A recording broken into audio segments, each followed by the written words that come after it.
So when people are eyeing my boards, the first thing they ask me is, well, where do I get my materials? What materials do I use? Well, this is kind of my workhorse. This is paulownia board. I buy this in about 8 foot by 6 inch by about 1¼ inch. And the other thing is, this is paulownia ply. This comes in 2 meter by 1.5 meter by 3 millimeter course. That's what I'm wrapping my new board in. And you will see that in just a second. So this is my new project. This is a 6'4" by 19.5 wide by just under 3 inches thick performance shortboard.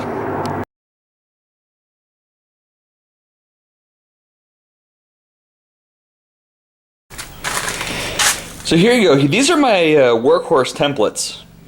No particular order, but I have them laminated.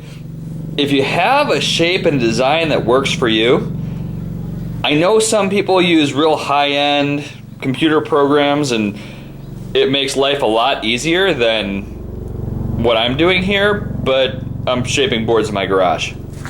So I used Microsoft Paint, and I just kept my dimensions consistent, and I actually used and measured averages from some of my standard boards in determining where among the front, the waist, the back, the sides, how much actual crown to give it, how thick it needed to be before it got into the rails, and where everything else needed to go. So depending on what type of model I'm designing right now, because I don't have a big time production facility, I just make one board at a time for myself, I figure out the closest that matches these, and that usually works out to where these ribs go, why you can see they're not perfectly symmetrically apart, because they stop at the nearest inch, because I'm lazy and don't want to convert things.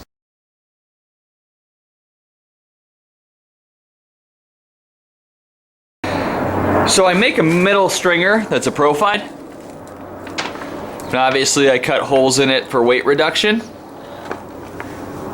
And that goes all the way down.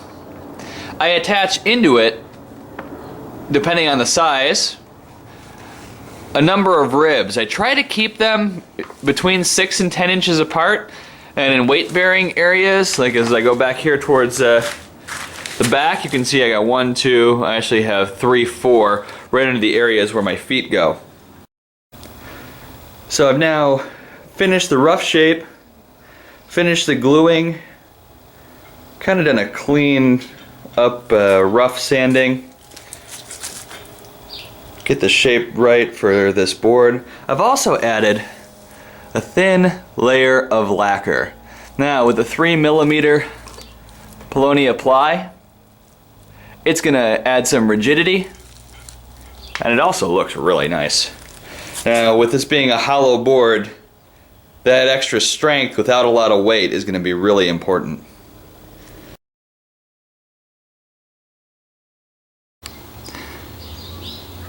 This plug was 2 inches by 2 inches, so pretty close to square. I'm not perfect, so you don't have to be either. I used the regular paulownia block, so it's about 1.25 inches deep. I did shave it down a little bit, and I sunk a 1-inch drill bit about 3/4 of the way through, and then a 3/8 bit right through the middle. So essentially, this 3/8 nut sits in this little valley that I then flood with epoxy the same way that you do a leash plug. So I measured my center line, and I took it out a foot. I then measured out 3 inches, and those are some of the marks that you see. And you see they line up right with where the back of the forward fin goes, or the side fins. I set a standard in tow of 5 degrees. It works out to between 1/2 and 3/4 of an inch of in towing. I then routed a 1/2 inch wide section, which is where you drop these in. And you can see in between, I used epoxy and then I filled all the spaces with a Loctite wood glue. This being a hollow board, I had some issues with some of my earlier boards on this is where air leaks happen.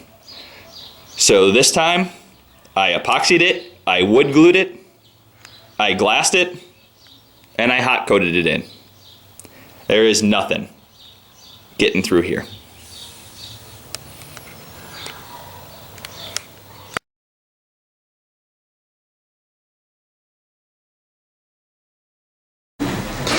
So I've now completed the rails. Actually got a little bit ahead of myself and started doing some finishing work.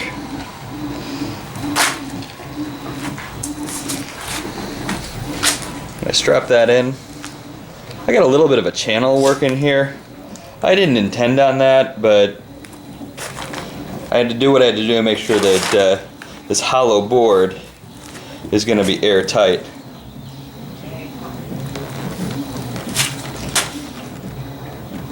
So now I'm going to finish working on the rails a little bit and let you see what it becomes.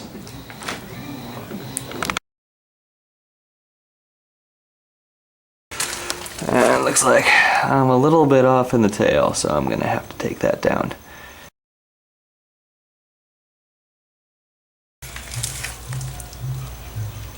Haha! Success!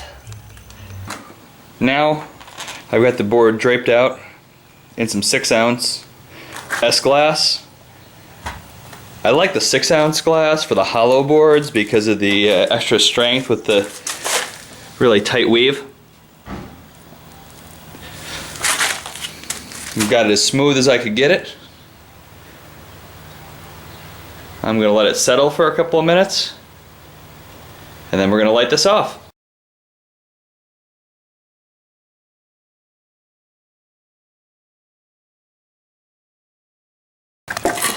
Alright, so here it is.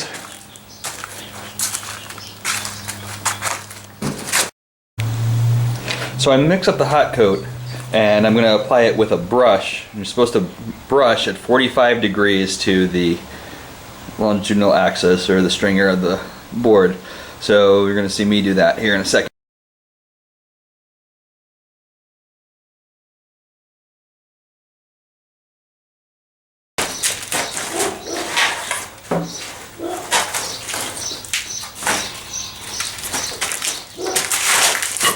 See, nice and shiny, but I still have to release my tape. You could just cut this usually with a razor. I missed it, and so now I get to do some extra work.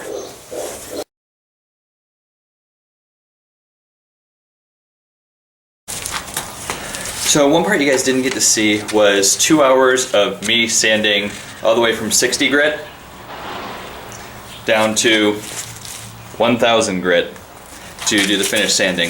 The video file got corrupted, so hopefully you didn't want to see 2 hours of me circle sanding a surfboard.